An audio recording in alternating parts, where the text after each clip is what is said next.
I would have gotten Democratic governors together and gone down to see the president and said, you have to take a hold of this and you have to manage this. You can't just let Abbott be sending people all around the country willy-nilly. I would say to the president, you have to call upon the states to manage it, and you have to distribute it fairly across the country, and you have to pay the bill.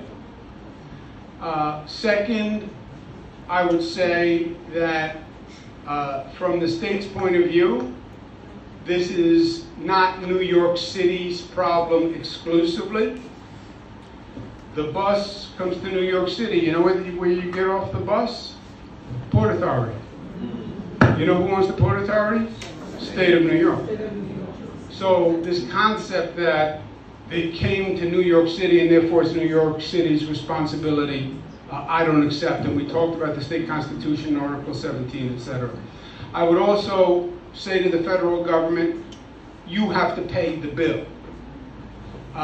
New York City taxpayers are not going to pay it. New York State taxpayers are not going to pay it. The federal government must pay the bill. I would also say we're going to let the migrants work in New York State. Sometimes it's better to ask, to apologize than ask for permission.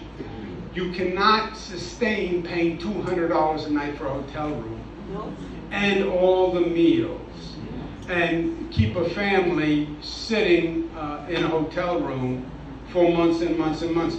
Let them work. Let them pay their way. And by the way, once you say they can work, there are a lot of places in this state that need low-wage workers. And it's a totally different story than when you're trying to say to a county, you have to take them and you have to pay for them. No, we have low-wage workers who can come to your county who can help your economy.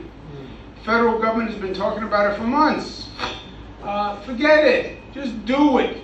Do it in New York State. Say, we're starting a work program. We're authorizing it in New York State. People are going to pay taxes. We'll escrow the federal taxes. I'll give you the money. And if you don't like the federal government, then you should have done something on your own rather than just handing it to us and telling us what to do. I would have started with that.